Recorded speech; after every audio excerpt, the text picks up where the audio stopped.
Chapter 10. "Look!" Shmuel cried over the noise of the singing. At his voice, everyone suddenly quieted, following his pointing hand. Ahead of them was a train station, its windows sparkling in the bright spring sun. There were armed guards standing in front of the station house door and scattered around the periphery. 2 wooden boxcars squatted on a nearby siding. The trucks pulled up to the station house. Jumping out of the cabs, the soldiers called up to the villagers, "Get out! Out! Quickly!" When no one moved, the soldiers raised their guns. Shmuel put his hands on the raised panel and leaped down. Yitzhak handed his son down to Shmuel, then jumped down himself. The other men climbed out, turned, lifted their arms to take the children. Then the women and girls, clumsier in their party skirts, climbed down with help from the men. Faye's wedding dress caught on a protruding nail. When she had to rip it loose, she began to cry and could not be comforted. "Quickly! Quickly!" the soldiers called, gesturing with their guns. Rounding up the villagers, they herded them toward the trains. There were piles of things spread out along the tracks as if they had been dropped by a fleeing army. Hannah saw suitcases and carpet bags, some carefully packed and some with their contents spilling out. Dresses and shawls were scattered around, and there was a bag of what looked like medicines, several dozen jewelry cases, a sack full of milk powder, even a small chest of baby toys. "That is Grandma's satchel!" Faye shrieked, pointing to a tapestry bag with wooden handles. "Papa! Papa! They have left Grandma's things here! What will she use in the resettlement camp?" Before the rabbi could answer, Hannah had turned to Gittel. "I know." "Do not say a word, child," Gittel pleaded. "Not a word." More and more, the villagers began to recognize baskets and bags belonging to their families, but they were not allowed to stop by the piles, simply pushed closer to the boxcars. When the last of them was out of the trucks, the soldiers made a great circle around them. A high-ranking officer, but not the colonel who had spoken to them before, stepped into the circle with them. They looked to him, and he raised his hand for silence. "Now, Jews, listen. Do what you are told, and no one will be hurt. All I ask is your cooperation." His voice was ragged, as if it had been used too much recently. He had a dark blonde mustache and bad teeth. Hannah felt Gittel's arm tighten on her shoulder, and the villagers began to murmur among themselves. Hannah held her breath. If she held it for long enough, she thought she might wake up from this awful nightmare and be back safe at her family seder. But when she had to let her breath out at last, she began to cough desperately, and Gittel pounded her on the back. "Lie down," was all she heard. "What? Here? On the ground?" someone cried out. "Of course, Jew," came the officer's voice. "And then my men will move among you and take your papers and jewelry for safekeeping." "You mean for your own keeping," a man called out. Hannah thought it might have been Shmuel. "Who said that?" the officer asked. When no one answered, he narrowed his eyes. "The next one who speaks, I will shoot." There was silence so profound, Hannah wondered if she had gone deaf. "Now, lie down," the officer commanded at last. He gestured with his hand, and the soldiers behind him made the same movement with their guns. When still no one moved, the officer very slowly and deliberately removed the pistol from his holster and pointed it at the feet of a man standing near the edge of the crowd. He fired a single shot. Dirt and pebbles sprayed up, and several women screamed. A little girl cried out, "Mama, Mama, Mama!" Hannah was suddenly so cold she couldn't move. Gittel shoved her in the back. "Lie down," she whispered. "Lie down, quickly." Hannah fell to the ground on her stomach and didn't stir. When she finally forced herself to open her eyes, there was a pair of large boots by her head. She could hear children whimpering, and somewhere, off to her left, a woman was crying. There was a low undercurrent of men's voices. It took a moment before she realized they were praying. Hours later, or so it seemed, they were allowed to stand up again. Gittel had her hand up to her neck. There was a red mark that ran around it as if a necklace had been torn from her. Faye's beaded headdress and her earrings were gone. Her dress was smudged and torn. Several men were bleeding from their noses, and Shmuel had a dark bruise starting at his temple. But except for the quiet snuffling of the children, a man's persistent hacking cough, and Rachel's labored breathing, no one made a sound. "Now," the officer said, smiling down at them and showing his rotten teeth. "Now, Jews, you are ready for resettlement." "Where?" a tremulous voice called out. "Wherever we choose to send you," he answered. "Get up." They stood raggedly, and the soldiers herded them toward the 2 stationary boxcars.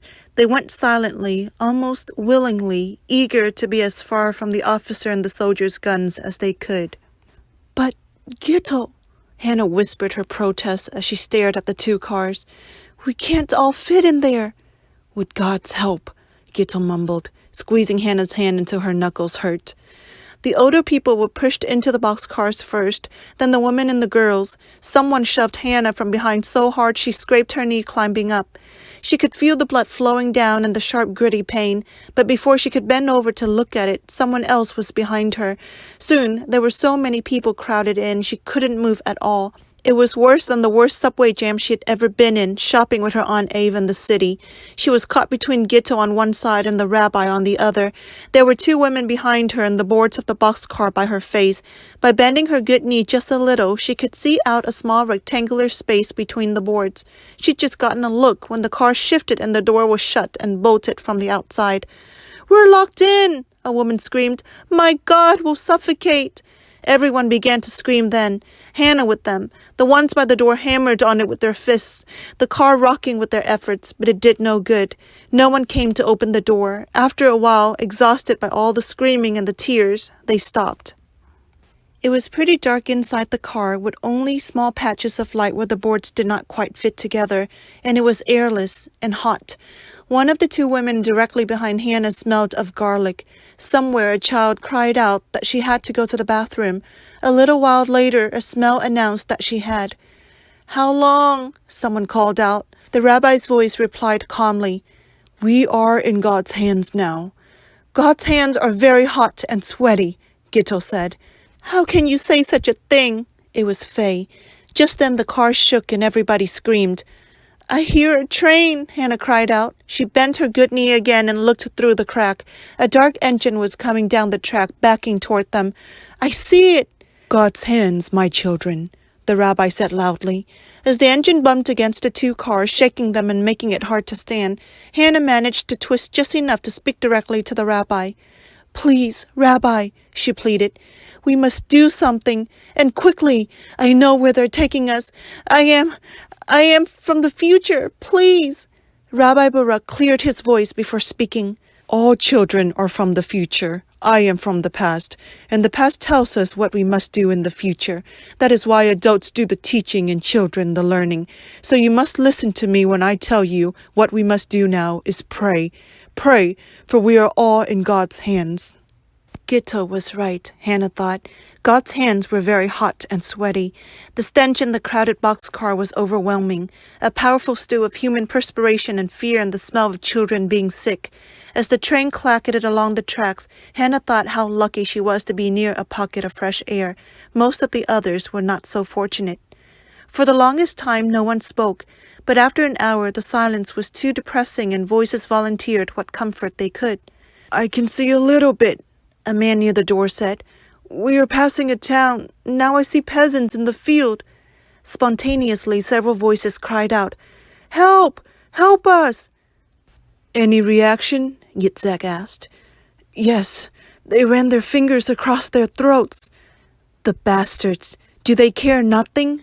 a woman asked. Shmuel answered, "Did they ever?" A man with a deep, rough voice spoke. "I hear there was another shtetl taken to a railroad station somewhere in Russia."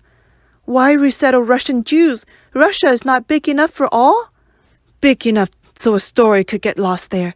So tell us, where in Russia?" Gitto said. "Who knows where?" the man called out. "What does the where matter? The shtetl is no longer there anyway. But wherever it was, the villagers were made to lie down in trenches like herring, head to foot. And then, Lord God, they were slaughtered as they lay there by soldiers with machine guns. Lime was put on top of them when they were still warm, and the next ones were made to lie down on top of that. 6 times they made herrings, 6 times until they were all dead." A woman, her voice etched with hysteria, said, "You heard? You heard? But if they were all dead, how could anyone know for sure?" The man coughed and continued without answering her.